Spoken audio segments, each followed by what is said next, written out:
Simu ni nyingi sana kwa kweli, imepata joto. Wamelamba nini? Wamelamba utamu. Nawalambisha. Anyways, ilikuwa mechi nzuri. Haikuwa mind game kwa Simba kusema kweli. Lazima uingie ukicheza na Simba uwe na adabu Lazima uheshimu. Hautamani watie hasira za kupanic mapema kwa kujie full throttle. Lakini tulikuwa comfortable, tulicheza, tukawaheshimu, tukafanya mchezo wetu. Na mwisho wa siku Mungu ametukadiria alichotukadiria. Tunashukuru kwamba tumepata ushindi. Na kwa namna gani sasa mnaupokea ushindi huu? Maana huko nyuma ndio kutokea. Ni ulambe utamu afu kunje sura kama umekula dawa. Haiwezekani. Ukilamba utamu maana yake umepata raha. Raha yake ni kuishangilia. Kwa hiyo tumesikia vizuri, tumejisikia amani, tumelamba. Nyingine tena. Choka. Unajua mashabiki wa Zamu Simba nyekundu wanaipokea.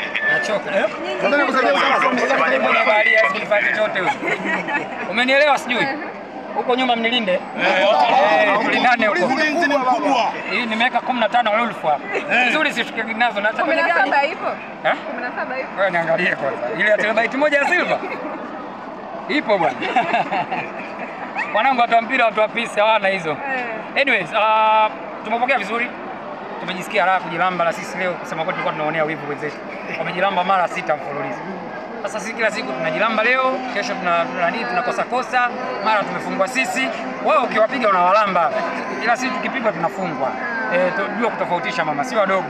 Umeelewa? Kwa tulikuwa tunaonea wivu wenzetu, tumejilamba na tunashukuru Mungu kama tumepata matokeo mazuri. Ni jambo la kujivunia na kujifaharisha na klabu yetu. Itaamsha morali ndani ya klabu kwa sababu recently hatujawa na matokeo mazuri, lakini pia nawakusanya tena mashabiki wa Azam FC kwa kuwaomba radhi kwanza, kwa sababu juzi kuna incident ambayo ilitokea ikawa na sintofahamu pale uwanja wetu Azam Complex Chamazi.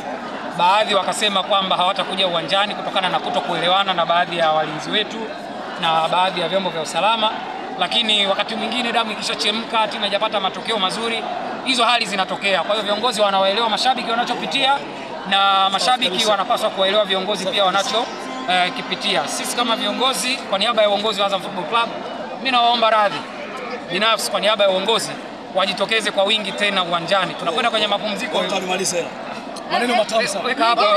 Nachoka baba yenu. Mashabiki wa Zamu Simba. Nachoka baba yenu mlamba utamu.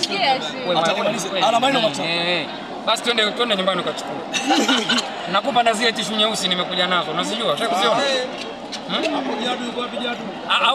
Au basi. Endelea. Kuna bata na miguu minne. Endelea. Hebu. Umeelewa?